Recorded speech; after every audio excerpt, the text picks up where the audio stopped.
So let's break down the first step, your opening hook. If you've ever gotten an unsolicited sales call, your first instinct is to just hang up on them immediately or tell them, I'm not interested, and just get off the phone with them, right? So most of the prospects you'll be calling are gonna have that same exact reaction.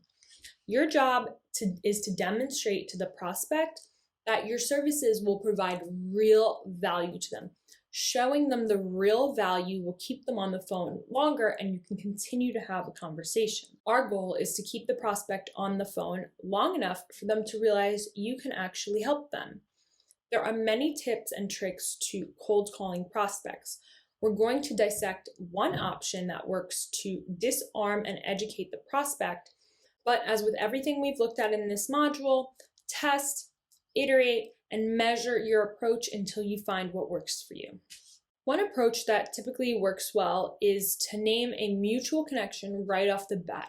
So if this is a referral, you can name drop, because immediately that person is a trusted source of you and the prospect. So automatically you're lowering that defensive barrier from that prospect. This immediately establishes your credibility and your ability to develop a rapport with that prospect. They'll put their guard down once they realize you're not some random sales call, right? Now, remember, you should always have permission from the person who referred you to make that phone call, especially if they were the one providing you with the phone number or email address. So let's read through and break down the pitch as we go. So the introduction: in the event that you're making a phone call to someone that is a prospect that was a referral, that you have a mutual friend in common, I might pick up the phone and I'll say, hi, this is Lee calling from Ramped. We have a mutual friend.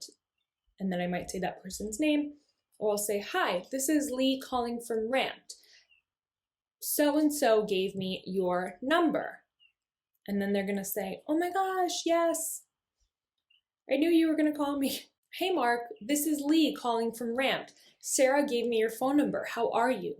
Something like that. So you immediately are opening the door in a way that you're saying where you're calling from, so they kind of know what it's about, but maybe not really. And so gave me your number. How are you? Right? So when you're calling a referral, it would be okay to ask them how they're doing. Now, if you're calling cold, I typically don't ask, how are you? I know that can seem rude, but the second you ask someone how they are, it gives them the moment, it gives them the opportunity to pause and think and realize, holy crap, this is a sales call, and they immediately get into that defensive mode to try to get you off the phone. So when you're calling cold, or maybe someone that you don't necessarily have a mutual connection or referral to, you're not going to say, hey, this is Lee from Ramped. How are you? Hey, this is Lee from Ramped. I'm calling because blah, blah, blah, blah, blah. And guess what? You've already gotten your pitch in, right? So that's a cool trick, because you're getting your pitch in. You're not giving them the opportunity to second guess and try to get you off the phone as quickly as possible. Now, in the scenario that you're going to say, hey Mark, this is Lee from Ramped. Sarah gave me your phone number. Is now a good time? If they say no, you can continue with your script. If they say yes, oh my gosh, I'm so sorry. When is a better time for me to call you back? Or you can say, oh my goodness, I didn't mean to interrupt you. When is a good time I can call you back? And right away, I'm gonna say, hey, this is Lee from Ramped. Sarah gave me your phone number. I'm not gonna say, hey, this is Lee. Did I catch you at a bad time? Because that sounds a little salesy and gives them an opportunity to want to hurry up and get you off the phone. When you're calling someone in the case of a referral, you can say, I work with your friend Sarah, and she thought it might be mutually beneficial for you and I to have a conversation. Now, name dropping is a great way to get your foot in the door and build credibility. So another thing that I don't do, or what you shouldn't do, you don't want to open the door in your phone conversation by asking a question. So you don't want to say, could I take 30 seconds to tell you why I'm calling? That sounds super salesy and just super like you're trying to pitch them. So you never want to ask permission in the beginning of the phone call. Look, I'm calling to schedule time To let you know a little bit about what I do, Sarah thinks I could be a great resource to you.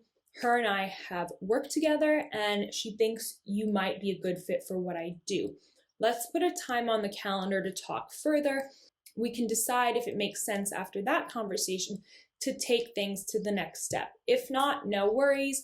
At least you have the information and you know what I do, so when the time is right, you can give me a call. Name dropping a mutual connection is a great way to get your foot in the door and build credibility.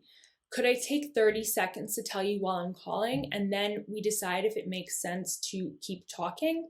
In my experience, the majority of prospects will let you keep talking if you ask their permission. Now, you could just open the call with your sales pitch, but that can backfire as well, and the prospect might just hang up on you. So by asking for permission, you build some goodwill and trust. It's also a good idea to let the prospect know you won't be talking their ear off for 20 minutes.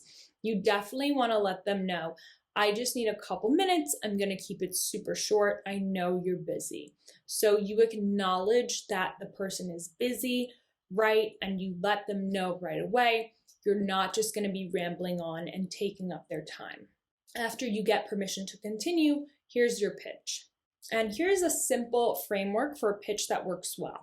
You can adapt it to your own language and make it a little bit more conversational. The goal of this pitch is to pique the interest of the prospect by getting them to visualize how your services can help them. You're also helping yourself because you're qualifying the prospect along the way. Remember, not everyone you approach will be a good fit to become a client. So let's see this in action. You'll say, I work with so-and-so, and you'll bring up the unique client attributes, and they're experiencing X, Y, and Z, and they may have tried or considered this alternative or this service, but they're just not sure if it's working or if it's something they want to continue working with. And you want to discuss the outcomes because it's not working for this reason or for that reason.